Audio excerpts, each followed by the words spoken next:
All right, so we are broadcasting live. I am Janelle Best with the Howell Area Chamber of Commerce, and we have Steve with us today from EctoHR, Pam McConaughey from the Brighton Chamber, and Katie Chuba from the Hartland Area Chamber. We are letting the participation climb here as people are logging in, but we'll get started just shortly. This is getting back to business and charting your path for reopening. So just bear with us as we get started in just a few minutes here. Welcome.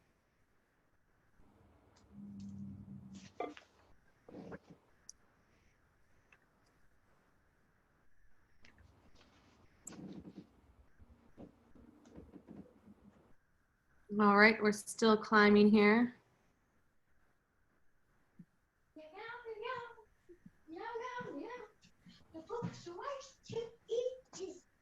Who's that? Well, I will go ahead and mute our participants. Which I love to hear kids. Don't get me Lorna, great to have you.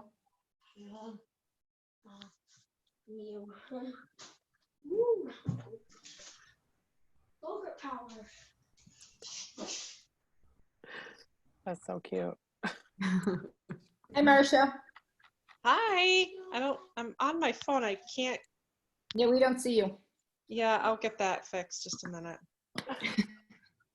Actually, Marcia, I don't think that we're going to be able to see. Oh, you are on video. I'm going to go ahead and ask all the attendees to go ahead and mute yourself, please. All right. I see that we're at about 56. I know we had a lot more registered. Do we want to get started here? Give it a few more minutes? What do you? We're okay if we give it maybe one more minute. All right, we'll give it one more minute.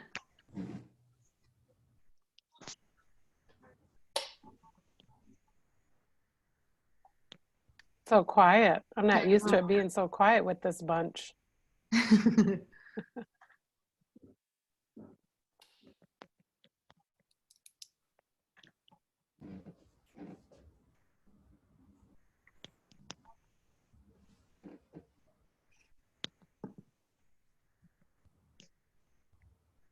Okay, I think we'll go ahead and get started, and if more people can get in and join us, then we'll get going.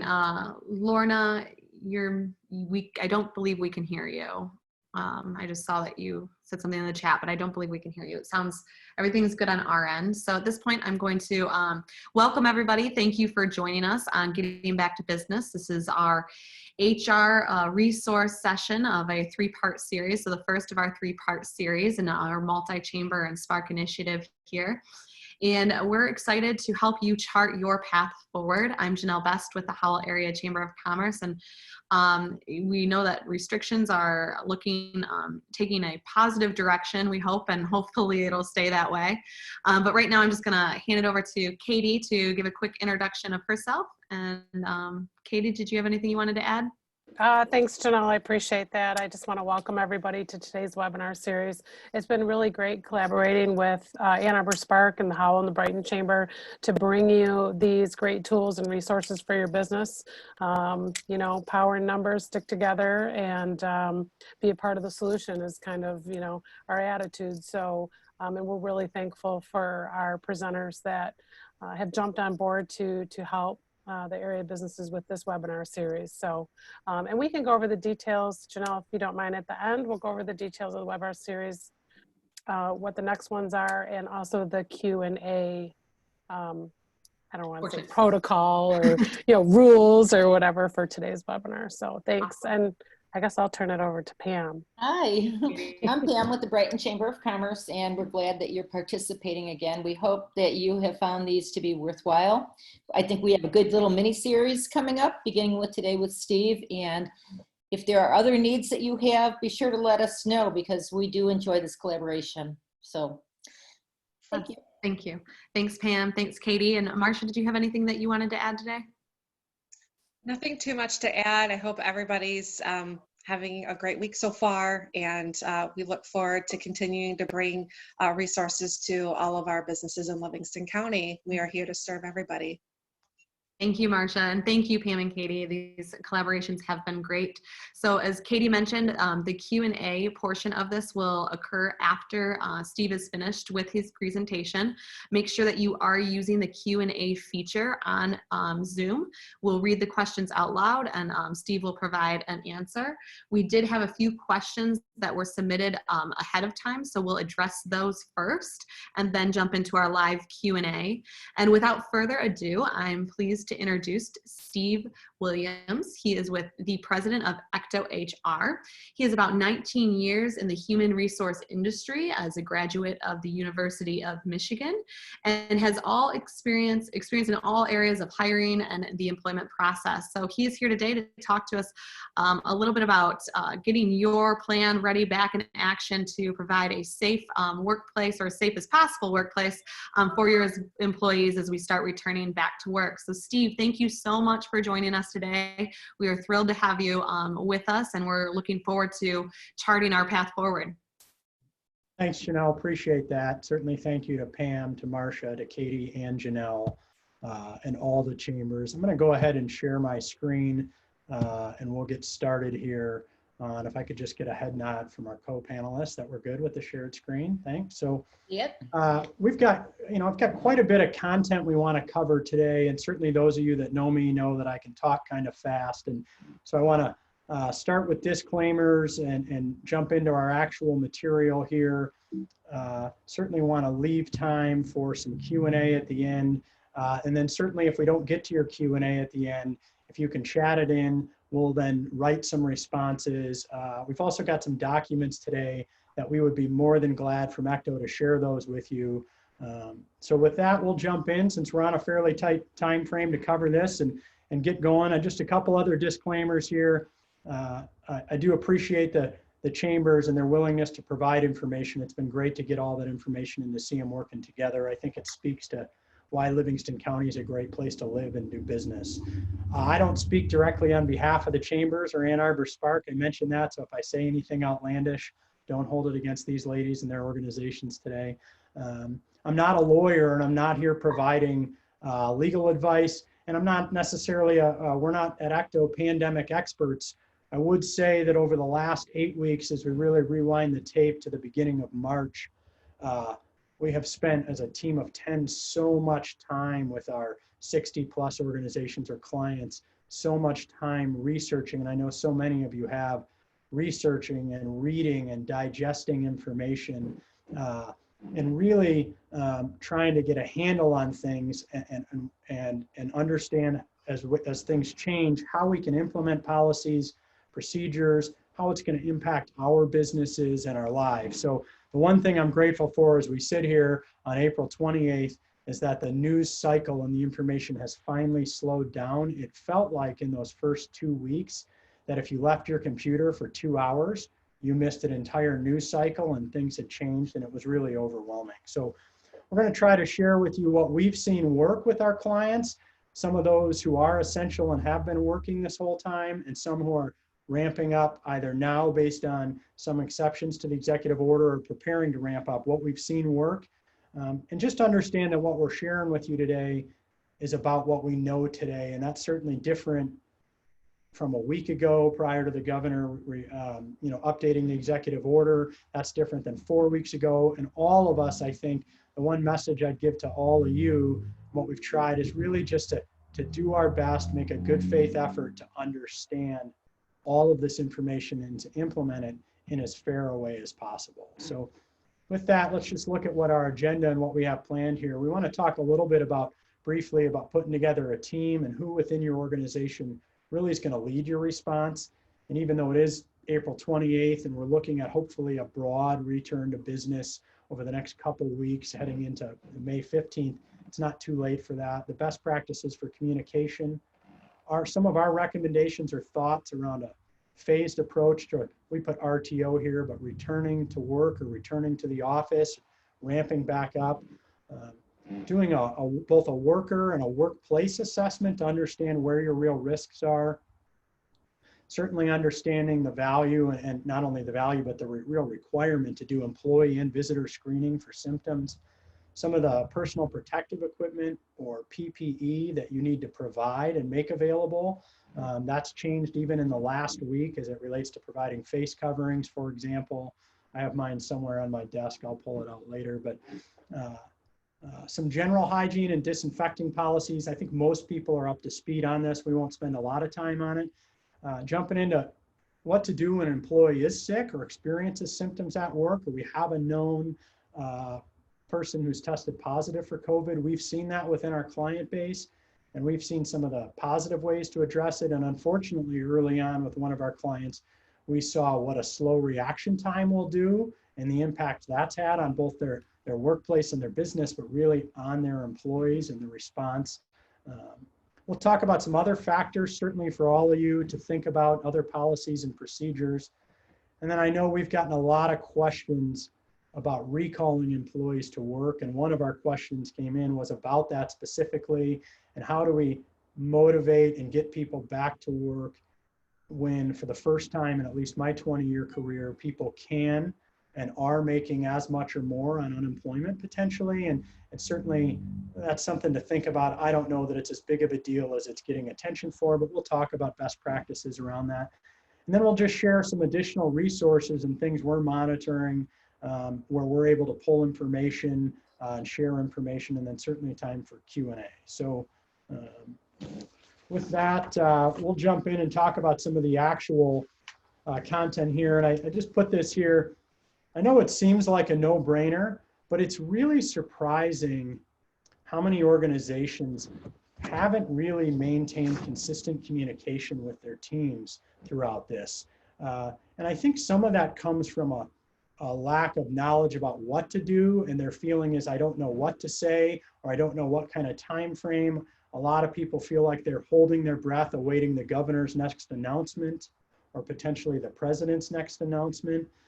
And so they haven't communicated, but it's not too late. I would mention that right away. It's not too late to start regular and consistent communication, setting a cadence. The best practice we've seen, we have a client that holds a call every single Friday at 3:30, whether they need it or not. They've been as long as 45 minutes, and they've been as short as 15 minutes. But we've gotten great feedback from that in terms of staying in touch with people. So I won't spend much more time on that. It's just not too late yet. And the next piece is, as we think about who's leading your response and who's really building your plan as we get back to business and we start to reopen either entire businesses or phases or departments, who's responsible and who have you put in place to help you make those decisions? And I make this joke kind of in jest, but it's not just the old white guys in the room that you see here.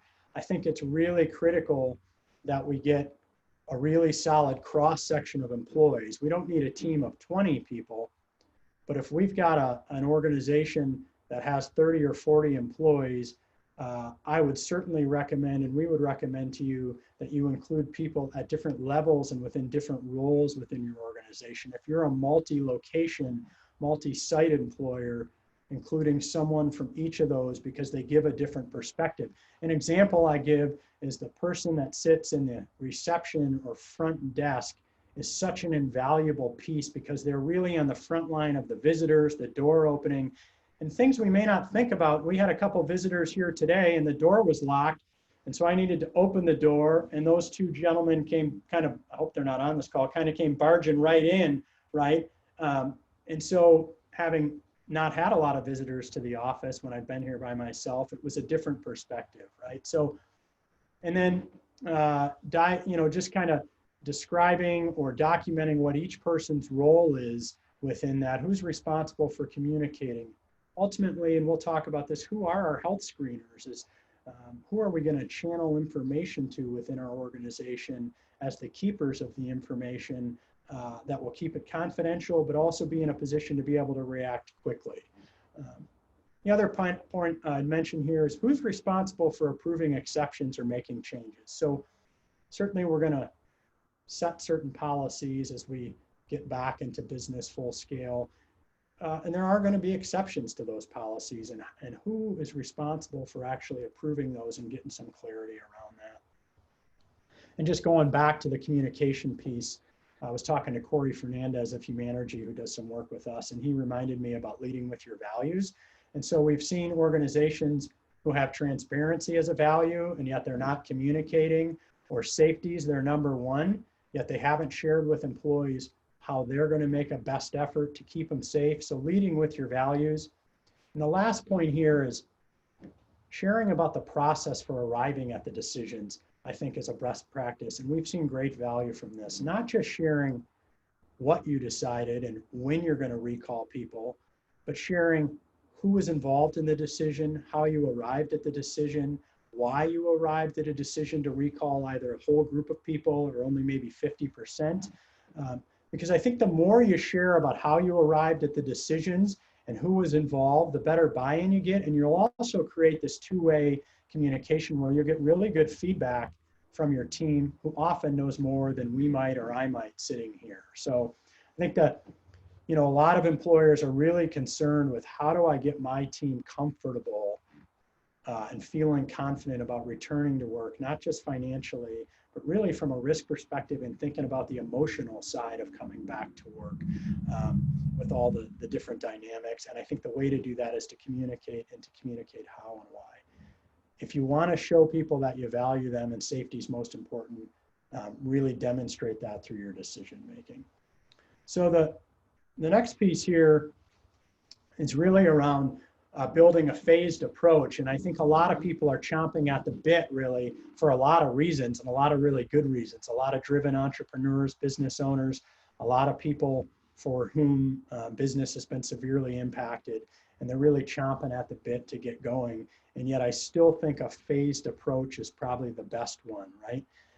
And we're not asking people to predict the future. If any of us could have done that, we'd be, you know, multimillionaires at this point and wouldn't be in the same position we're in now. But really just to simplify this as you think about it and break it down into what period of time am I comfortable sort of committing to, and how do I break that into phases? So for us in our office, and I'll just mention the way we're approaching it, is we're really looking at 2-week increments. Early on, it was a matter of days, but we're kind of biting off if we're making some assumptions about May 15th getting some broader reopening. And we know this week we'll have some reopening in certain sectors, construction, and I don't know if anybody else noticed yesterday, I saw the landscaping trucks all over the place yesterday, and gals out working, and it was really great to see. It was a beautiful day, right? I think there's more optimism yesterday than the day prior. But really, let's break this down into couple-week increments and just be able to say to people, here's how we're going to start, and we're going to start incrementally.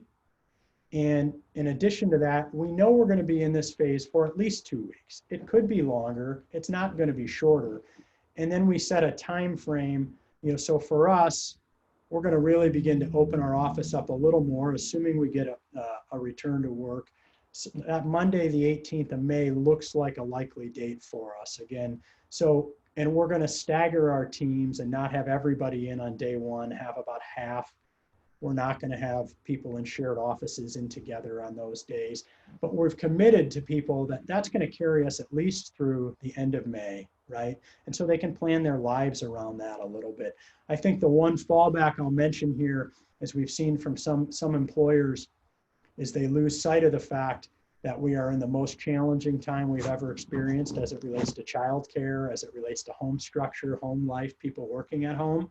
And so we had an employer, someone, you know, close to me, who the employer just texted everyone and said, we're back to work on Monday, whatever the 4th is. That was it. We have a full schedule. We're back to work, nothing else.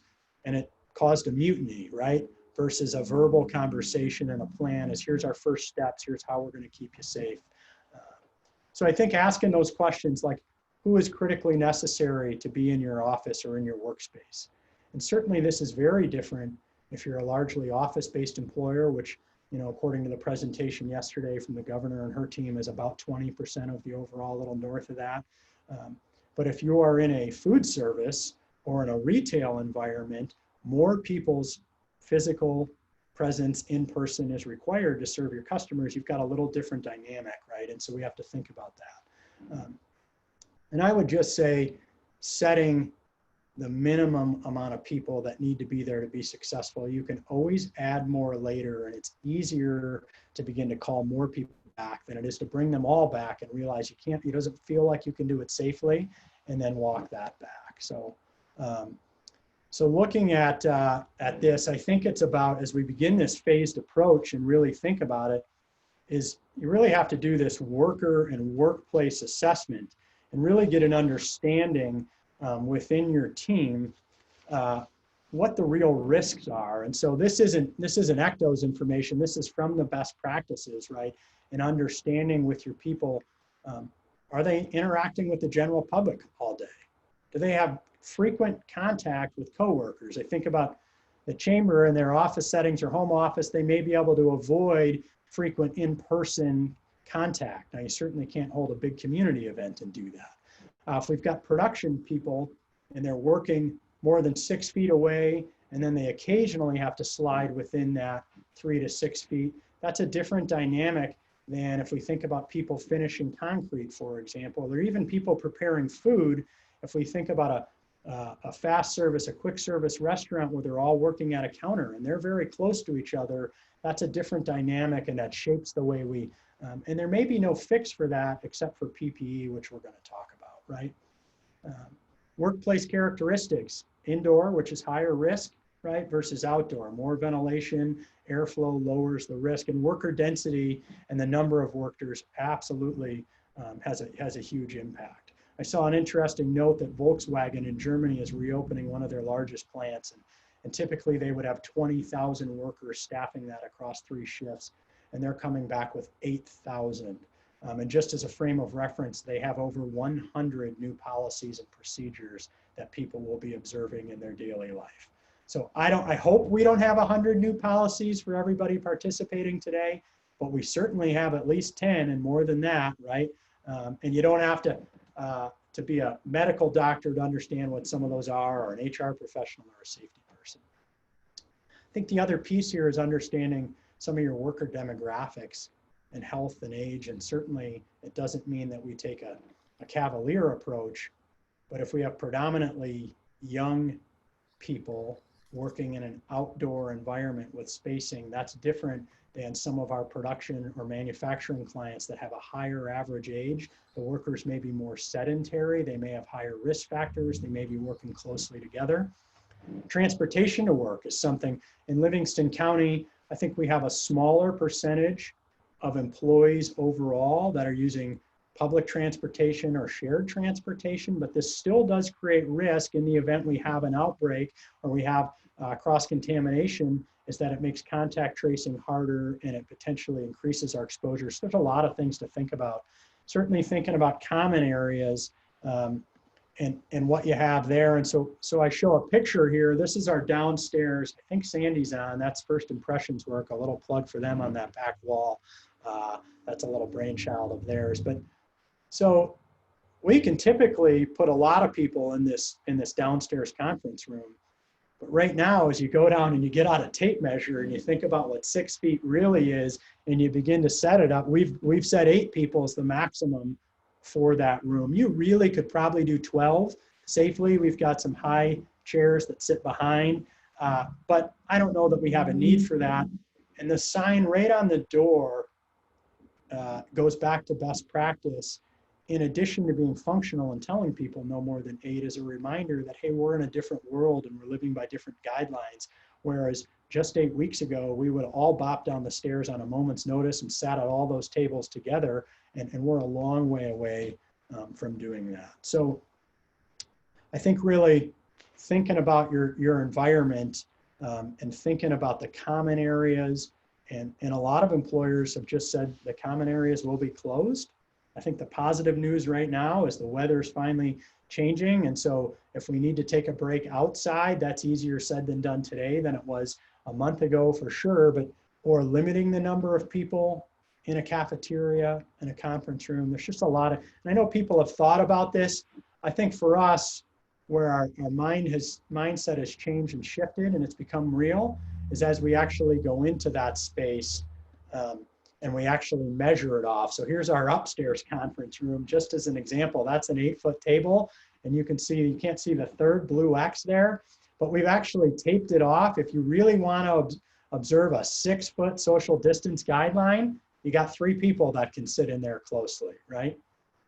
So 3 people, whereas there are 8 chairs, we've pushed them back that would typically be in there. Now, I would mention here, 6 feet is the social distance guide. And later I'm going to mention a resource, which is, and I'm sure some people have seen this, Lear has put out their return to work playbook, and it's a great, they're on their 2nd iteration that came out yesterday. Mike Cosgrove and I were talking about that.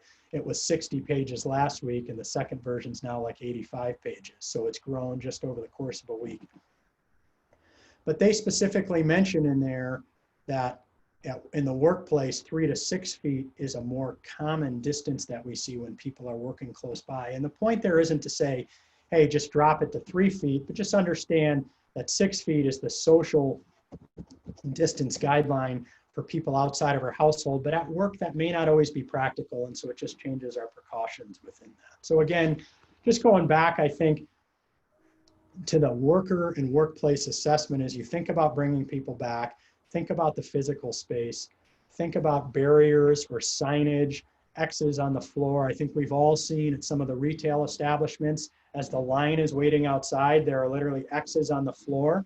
And I think the reason for that is our experience with most people is that as they begin to line up or as they begin to talk to each other, we all have a tendency to come forward versus step back. And I think anything we can do to create a physical space reminder will help, and it'll help your employees as we get into that. So just bear with me as I drop down here. So again, thinking about a phased approach, you don't have to go all at once. You certainly want to think about your different types of workers and the precautions. And I would mention here that one of the big challenges for a lot of us as it relates to COVID and the pandemic response is that there is a disparity across different positions and employee types and employee pools. And so as managers and leaders, and certainly as HR people, we strive for consistency. And I don't want to say that's chucked out the window right now, but certainly at this point, we can't get consistent with all different types of workers. And so FAIR isn't always consistent. And I mentioned that in that some workers have a naturally higher exposure level than some of your other workers. And there's not a ton we can do about that. We can try to prevent it. Some people can work from home more effectively, and so they may not come back to the office for 2 or 4 weeks past when other people do. And some employees may say, well, that's not fair. And that may be true, but that's the world that we're living in. And so we strive for that consistency, but we can't always get there.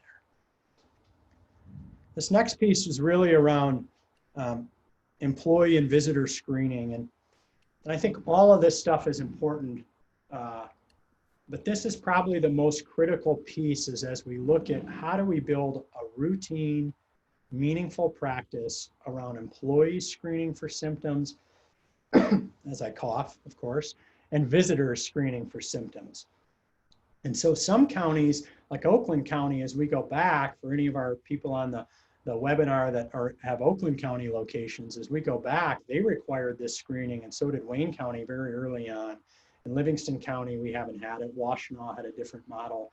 But our recommendation to 100% of businesses is employee screening for symptoms every single day with no exceptions when they're reporting in physically. This can be a self-assessment, and that's likely the best practice, right? But every single day. And you can see here what we've built is just an Excel sheet that could be filled out physically or can be filled out electronically and emailed in every single day is a great way to go. Someone saves it on their phone. We can create an email format or a Word format or Excel, and they forward it every single day to the designated administrator. And so no exceptions. And we do that because we want to build a practice around people really thinking about their body temperature, thinking about their symptoms. And I'll just tell a quick story. So, and I mentioned this here, do not assume that people will not report into work if they're symptomatic. This document says right on it, if you check yes to any of these, do not report into work. right? It says it right on it.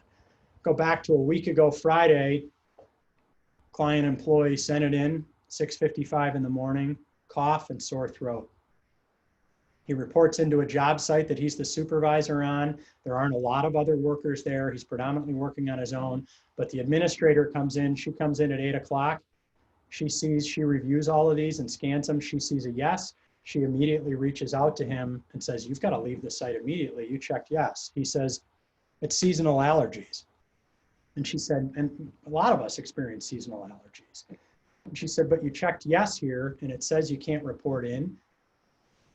And specifically, the county has said in Oakland County, but depending on where we are, and the best practice from the CDC says, if you check yes, don't report in. So we decided to monitor his symptoms to see if they were consistent with seasonal allergies over the course of the next week. As of the middle of last week, symptoms had worsened. He had a test on Thursday as the symptoms continued to worsen.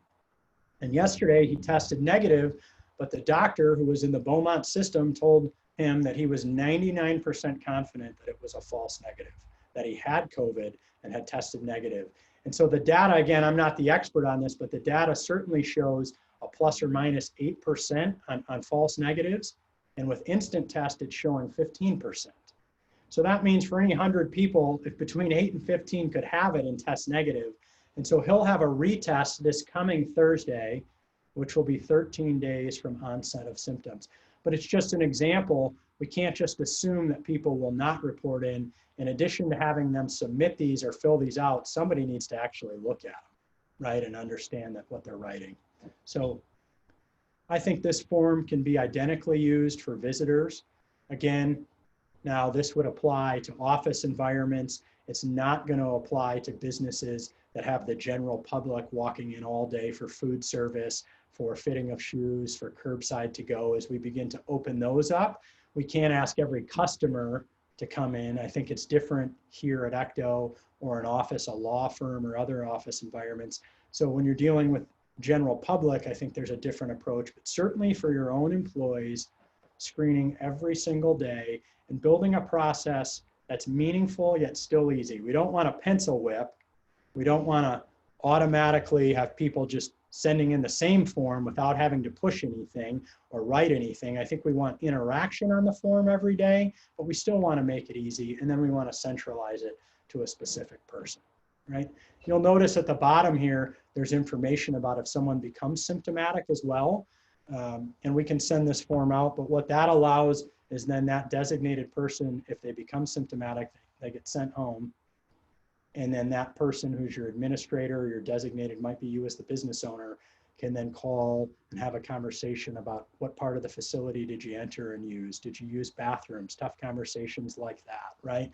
Were you close contact with any other employees? Who's potentially at risk? And we'll talk a little bit more about that in a minute. But obviously super critical on the employee and visitor screening. As it relates to visitors, I would mention as well, maintaining a visitor log. Again, this is for businesses that aren't having the general public walk in all day. Maintaining a visitor log so that if someone comes in for a meeting and you do have an in-person meeting and you later find out a staff person is sick, that you can communicate back and do some limited contact tracing. So jumping in here and looking at looking specifically at the PPE that's required, the personal protective equipment. Again, this is a change that's happened just in the last week. And this language you see here is pulled specifically from the executive order, right? So, and we've clearly defined here, so any individual able to medically tolerate a face covering must wear a covering over his or her nose and mouth when in any enclosed public space. Now, our office, for example, that's a private office, would not be defined as a public space. But if it's a public space, like a restaurant, like a retail environment, where people can come in and out of the door, we would interpret that to be a public space, and so people should have masks. And then all businesses are required to provide them. And the non-medical grade, again, right, we've been instructed not to deplete the medical grade mask supply. So what are we left with? Cloth coverings. There are a lot of options in the market now, and potentially, or homemade cloth coverings, which, and I would just show here, my niece has been making these. I think the only downside that I can see is if I don't put a little bit of tissue here, they fog my glasses. And then they also make my fairly large ears stick out. But that's the only downside. Once I get over that, I'm totally comfortable. Who knows how effective, again, but if I sneeze in this, the people around me are going to be much more comfortable than if I'm not wearing it, for sure, right? If you're in a plant environment, for example, a manufacturing environment, and you're going to have 60 or 80 workers coming in a designated door, and you've decided you're going to actually do temperature, use a thermometer to do temperature assessments, we're going to recommend full safety glasses and mask or a shield, because those people are going to be in really close contact with people all day long, right? My wife, who's an optometrist, will be wearing a mask and she'll be wearing glasses for sure, right? Hand sanitizer, this goes without saying, of course, but the one thing I think we've learned, we use the 2 James kind, but as you can see here, the great thing about this is it's very liquidy, if you can see that. And the positive of that is it translates to a spray bottle really well. So we buy it and we transfer it into 4-ounce spray bottles because it works for our hands and it works for surfaces at 80%. So I think providing that. And the last note I'd mention here are gloves. And there's some debate about this, but I think the general consensus now is that gloves actually create more risk than less. And so they should only be worn in certain applications. If it's food service, if someone is engaged in doing disinfecting or cleaning, they should wear gloves. If they're doing the temperature checking and the symptom screening, they should wear gloves. But as a broad policy, gloves have not been indicated to help in this case. So we've got just quickly here on cleaning and disinfecting. All of you are probably better at this than we are. I would just mention that the concept about everybody disinfecting something after they use it, if it's the copier or a shared piece of equipment, is great, and we strive for that. But the best practice is if you approach a shared piece of equipment, that you disinfect it before you use it as a fail-safe versus letting trusting that the last person did. And then I think designating someone who's primarily responsible. To say everybody's responsible is great, but really how frequently do you want to disinfect how frequently do you want to disinfect high-touch surfaces, and what can you actually live with? Let's not say we're going to disinfect them every 30 minutes, but we're going to disinfect once in the morning, once at lunch, and once in the afternoon. I think if you are a retail or a restaurant, coffee shop, I think we've certainly seen where people are attracted to places that are cleaner or are taking it seriously. I went into a business, I won't name them, about 9 days ago, and it appeared they were taking zero precaution whatsoever. And I just haven't been back in that regard. And so I think it's a marketing thing as well. I mentioned the bleach thing here only because this is a reference point to go back to the CDC. The CDC is providing us with great resources. And why would we reinvent things if they've already given this? And so when employees ask us questions about how and why we decided to use a bleach solution or alcohol, or how and why we decided to provide cloth-based masks, we can point back to the governor's order and the CDC and saying we are doing our best to observe the best guidelines and the experts' guidelines. And so that's what, you don't have to reinvent the wheel. That's what we're doing. So a couple other things to think about. Certainly this restriction against non-essential travel, and the point I mentioned for employers here is this extends to personal travel as well. Certainly if someone decides, and they might have to travel for a funeral or an estate issue or a personal matter or something else. But if someone from your team flies domestically or internationally, you do have the ability to restrict them from returning to your workplace, right? And there's some best practice around that. It's not just about restricting non-essential travel for business, which we still think is a great idea, and is the best, the best practice. So, and people may say, well, you can't legislate my life and stop me from going on vacation. And of course, none of us want to do that. We never wanted to be in this position. But I certainly can set a policy that says you cannot return here until a certain amount of time has passed, like 14 days. So stressing personal and team accountability. To get people really comfortable, we've got to show them our good faith efforts and our best practices. We need to have sanitizer There's breweries and distilleries are making it now. It's more widely available. Masks in whatever form, signage. We need to show them we're taking it seriously, but they need to have their own personal responsibility and team accountability. And this really speaks to the person who might be a COVID denier, or maybe much more lax, or maybe they just have a higher tolerance for risk, or they're a 24-year-old young dude who thinks they're bulletproof, right? And nothing's going to happen to them. It's not really about them, and we need to stress that it's about keeping their team safe. And so we always hit back on that. One of the questions we have later is about, that came up, someone sent over, is about if we know someone has a known health condition, can we ask them about that, or should we stop them from coming in?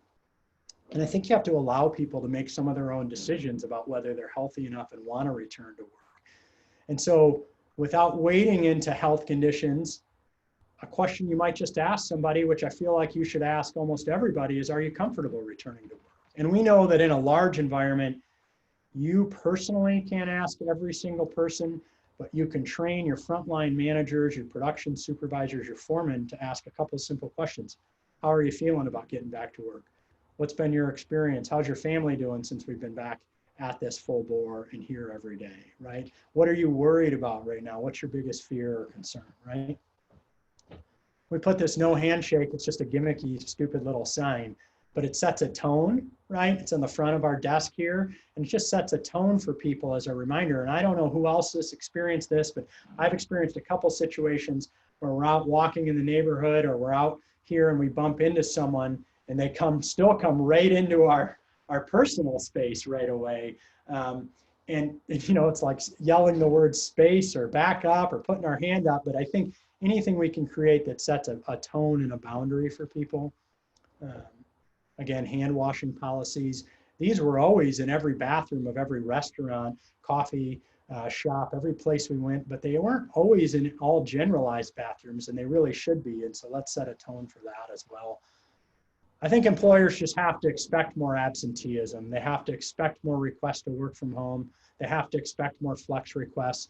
And I think employers have to probably adjust to this regardless of environment. For a long time, we've really struggled, especially in construction or manufacturing environments where shifts start at 6 a.m. and they end at 4 p.m. and you've got to have a certain number. And I know those are all realities, right? Those are all realities.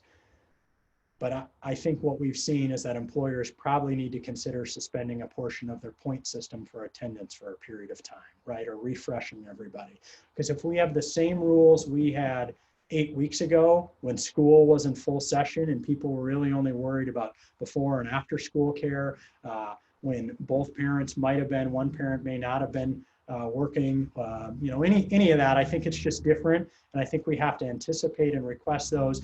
And I would say this is just our general advice, is just be more flexible. I don't think you have a choice. I think to retain workers, we're going to have to be more flexible, and we're going to have to assume that people are honest and want to work. We get a lot of questions and calls about people I'm going to talk about this in a minute. People are going to want to stay home because they make more on unemployment than they will coming to work. That's not really true. There's a small subset of people for whom they will want to stay home because they make more, right? But the large majority of people, and we know this based on the anecdotal and the specific evidence we've seen with our clients that have continued to work, right, or have recalled people already, is that people are willing to come back and have wanted to come back. Employees have pulled together most often. So, and just remember, you've got paid sick leave and paid family leave under FFCRA available to you. Not only available, you're required to use it. And so this leads us into when employees get sick, how do we respond and how do we make them feel comfortable to make the right decision, which means that their paycheck and their job isn't on the line to make a decision to stay home if they have symptoms, or to not come in if their spouse is experiencing COVID-like symptoms in their immediate house, and they could still be contagious and not be symptomatic, your employee. And so let's make sure that we don't put them in a position of having to choose between their job, right? And that's what all this legislation's been about, is not making people choose. So kind of last couple things here before we go into Q&A. If and when an employee gets sick, you obviously have to respond quickly. The catch here, as we mentioned, communicate quickly, but only after the facts are known. We've had multiple experiences where there's all this information out. Oh, so-and-so sick. And just yesterday, he was with 3 people who were tested positive for COVID. And actually what we found is they had mixed up the 2 different employees, and the employee who'd been exposed hadn't been back to work in a couple of weeks. So let's get our facts straight. And once we have our facts straight, let's not wait to communicate to our team, because we've seen this. Your team, if someone at work leaves symptomatic, your team is talking about it, thinking about it, worrying about it. They're talking with their spouse. And so let's act quickly. The one situation we had, and Randy on our team dealt with it the most, we had a client, it was the end of the week 4 weeks ago, where someone became symptomatic at work and didn't leave probably quick enough, and kind of took the approach of, I kind of feel fine. And his coworker was like, you're probably fine, dude. And by the next day, another coworker felt sick, and that was Thursday afternoon. And they could have shut that facility and cleaned it on Friday and lost 1 day's revenue. Wouldn't have been a huge issue. And they didn't do that. And they ended up with multiple positive and a couple likely positives. And what happened after that is that the workforce was really apprehensive about coming back, and it had a much bigger impact than it would have been had they hit a 12-hour pause on their business and just temporarily shut the door, right? So certainly you've got to contact local health officials, and then do some limited contact tracing, which goes back to that form right on the bottom, fill that out. And I think this also ties into another best practice, which would be around if you're holding in-person meetings. Again, you can't do this with the general public, but having a shift log or an in-person meeting log or something that shows you who was working close by that person. If you know who was working on that shift, we can mention to those people that they really need to pay really specific attention. We might give them at that point a paid day off or 2 days off just to be safe. And again, remember through the Families First Coronavirus Relief Act that we've got to provide people with 10 days of paid sick leave at full pay if they have COVID or COVID-like symptoms and are pursuing a diagnosis.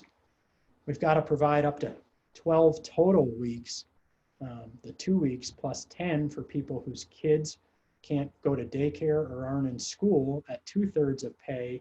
And so we've got these things available, and we're getting a dollar for dollar federal credit on those things. And so, yes, it's kind of a pain to administer them and all that, but not only should we, but we're going to get the money back, and we get it back as a tax credit. So let's just do that, and let's not create extra stress or extra concern.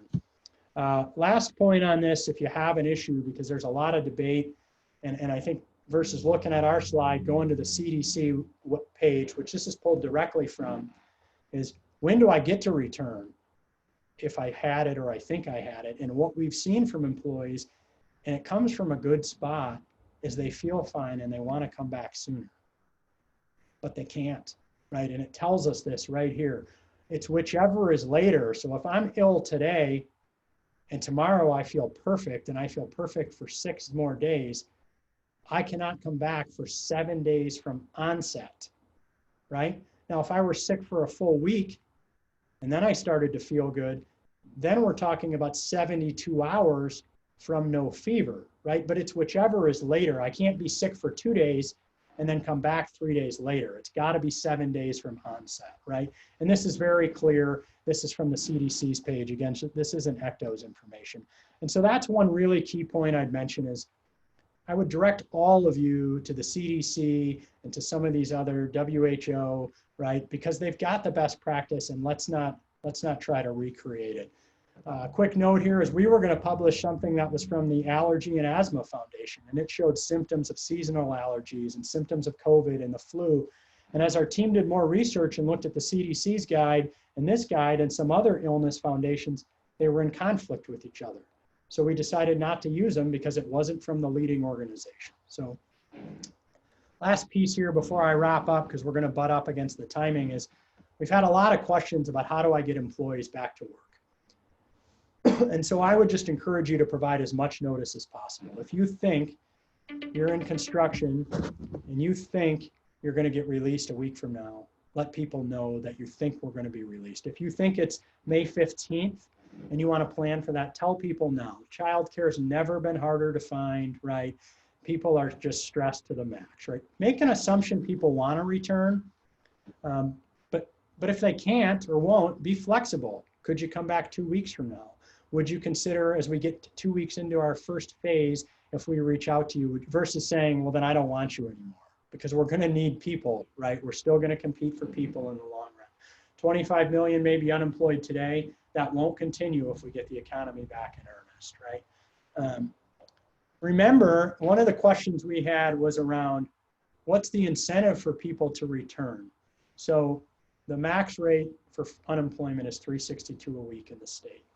And then the feds have added federal pandemic unemployment compensation of $600 a week.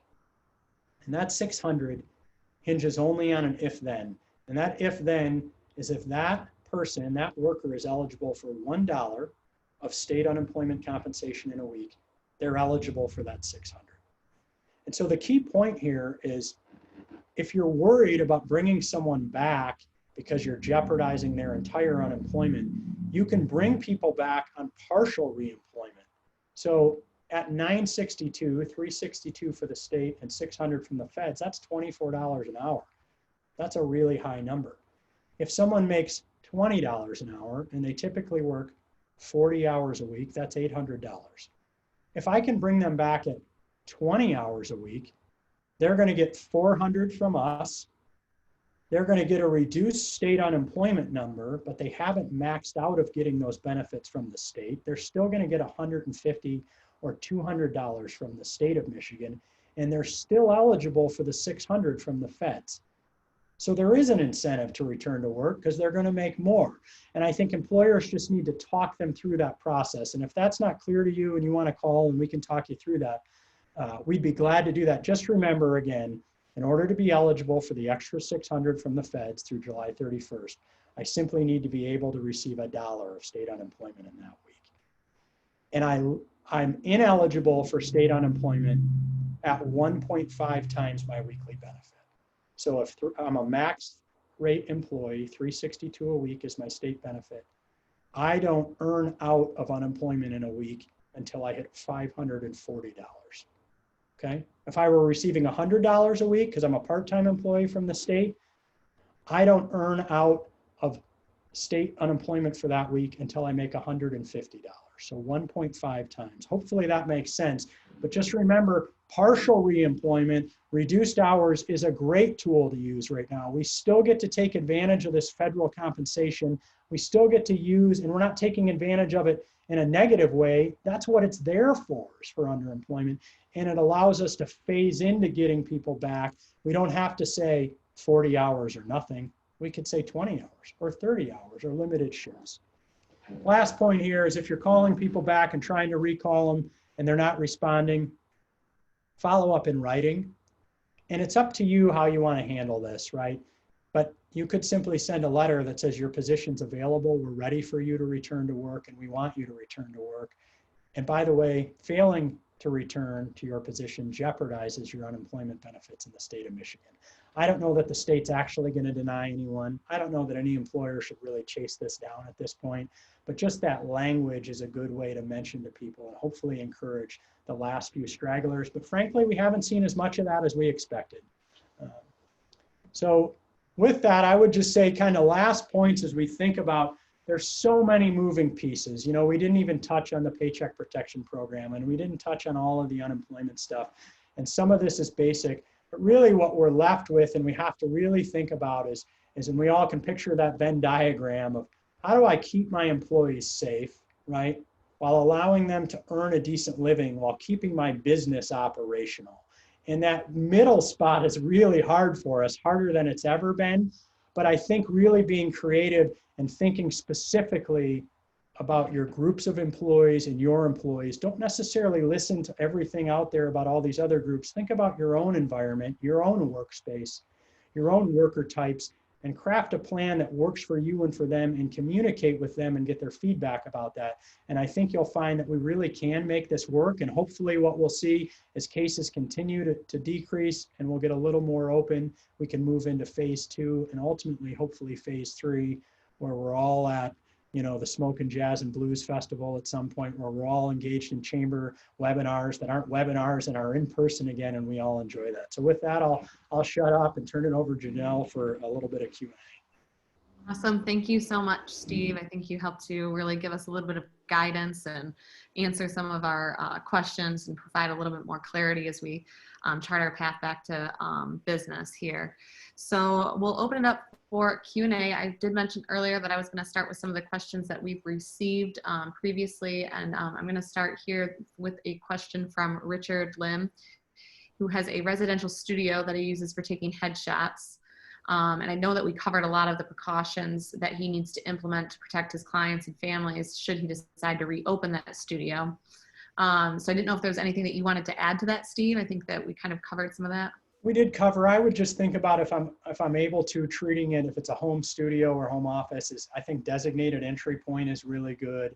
Obviously, we can't take pictures with masks, but treating those people, having them do a screening, it may be a little awkward, but even to send it to them in advance of that booking and say, prior to coming, would you please complete this on the day just to make sure that, I want to keep my family safe.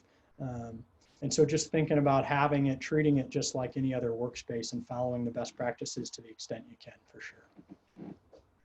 Okay, and then we had another question from Uptown Coffee House about employees returning back to work and they're making more money on unemployment, but I also think you kind of touched on that towards the tail end there. So even if they were open to maybe doing some part-time work, that they could still collect one of those benefits. Yeah, and that 1.5 times the weekly benefit. So understanding from an employee what their weekly benefit was.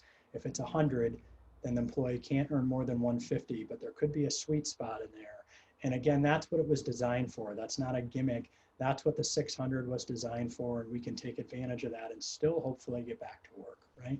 It's more money for them. The lie we tell ourselves is if I work, I make less on unemployment. Right now, that's not really true, right? So. Okay, so this is a more specific question. If a staff has a pre-existing condition like asthma, do they need a doctor's note before they can return to work? And then is there any liability for the organization? We never say there's no liability, but again, with all of this is we're doing our good faith efforts and we have to think about liability. But if we spent a lot of our time worrying about the potential downstream legal aspects of employing people right now, none of us would open our business at all, frankly. There is some OSHA guidance about whether workers' comp will cover, and it will cover if there's a known outbreak at work. But as it relates to pre-existing conditions, again, I would go back to questions about how do you feel about returning to work? Are you comfortable versus I know you have asthma or diabetes. Are you sure you want to return?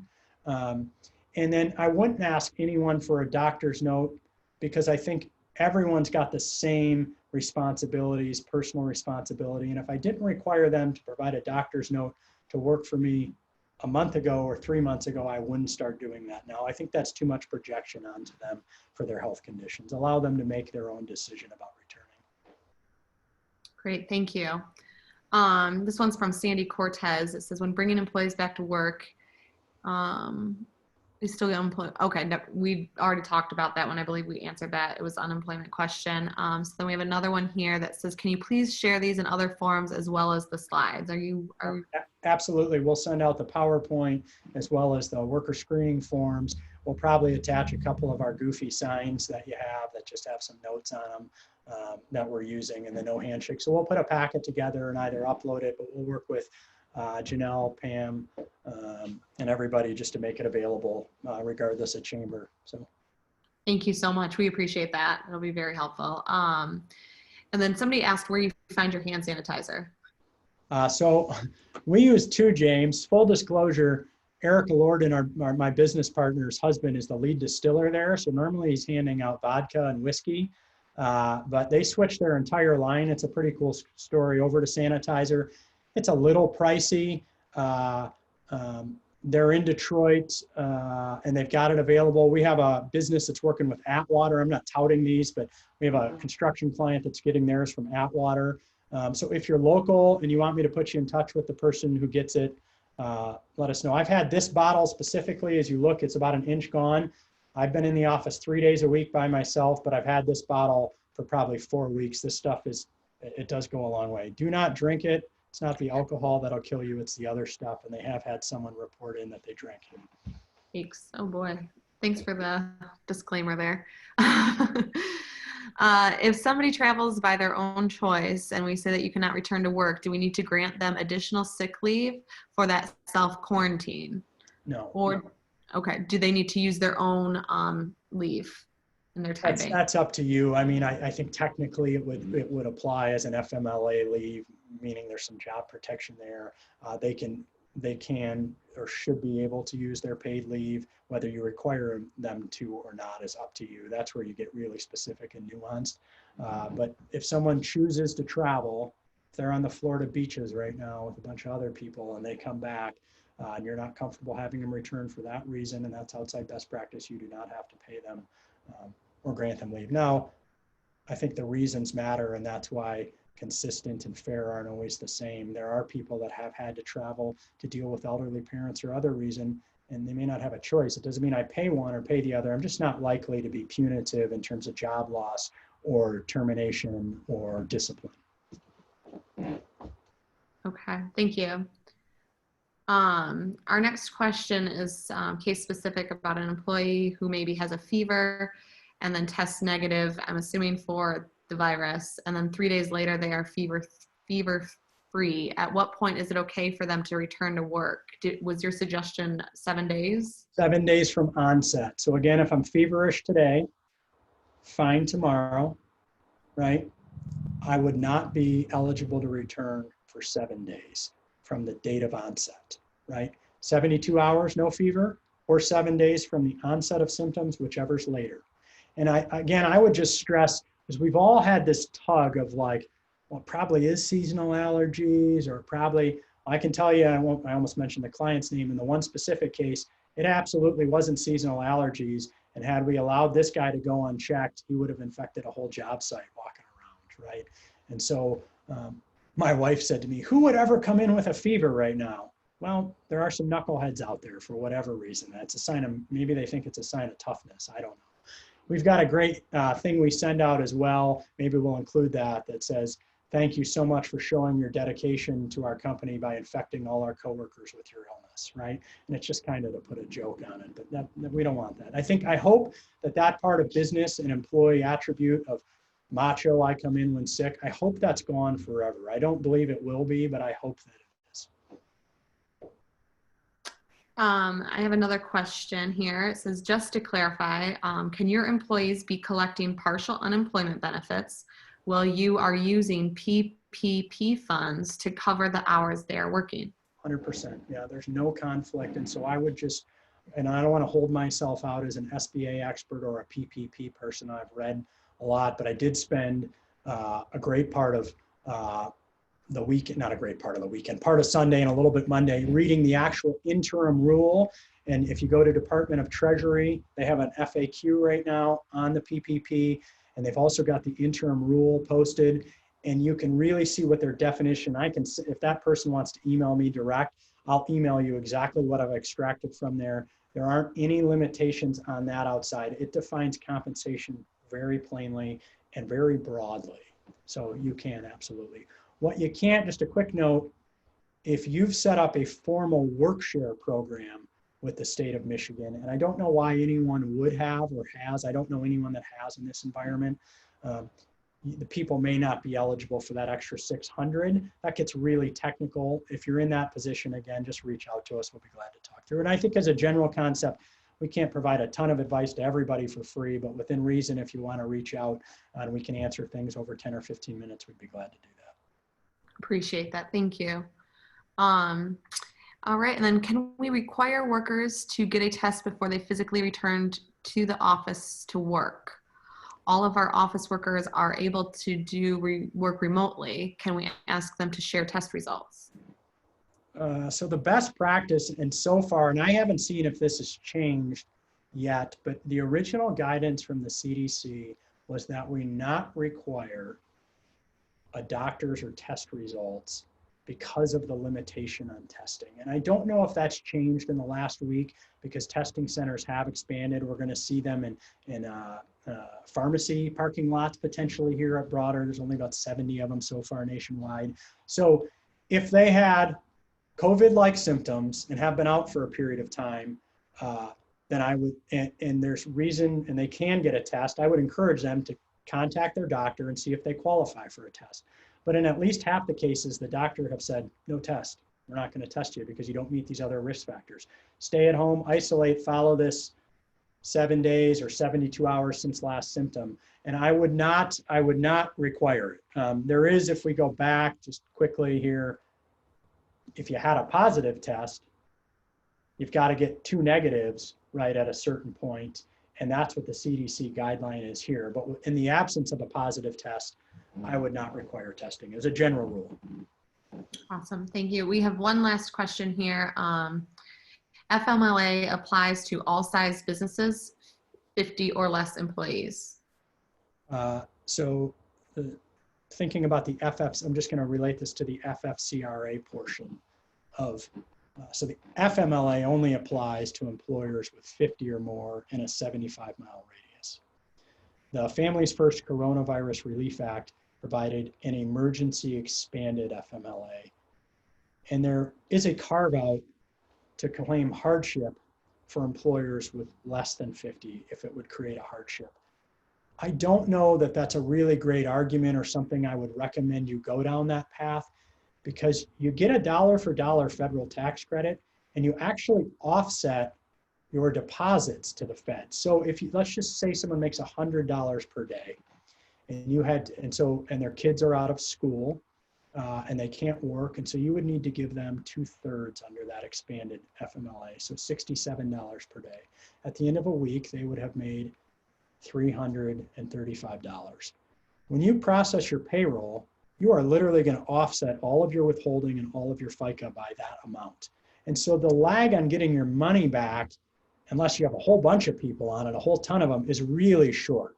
So I think it's a very limited window where an employer can and should make a hardship case to not provide that to employees. It's the federal money. That's what it was designed for. It's there. It's a little technical in how we track it, but I would take advantage of it if you can. But general FMLA is still 50 or more, just this expanded part under Families First. Again, really technical at that point. Almost too technical for my nerd HR brain too. Awesome. Well, thank you so much, Steve. I really appreciate you joining us today and sharing your expertise so we can start creating some of our plans as we look to re-engage in business and move forward here post COVID-19. So thank you again. Thank you, Katie, Pam, Marcia, for collaborating on this. These have been absolutely wonderful. We're getting a lot of positive feedback from all of our members in our area. And what we're looking forward to is a couple other multi-chamber events as we come up here. We have one later this week on Thursday. Again, getting back to business with the health department. That's going to be the Livingston County Health Department Medical Director, Dr. Juan Luis Marquez, as he shares the safe practices, rules, and regulations when returning to work. So make sure that you become registered for that one to receive your login credentials. And then we'll also have an update from our fire and safety on May 5th. So Cinco de Mayo, join us on May 5th. And hopefully, you know, if as more information comes out, we'll look to collaborate and do joint efforts where we can. So thank you all. And again, thank you so much to Steve and EctoHR for sharing your expertise. And we look forward to seeing you on Thursday. So thanks, everybody. Have a great week. Thanks, everybody.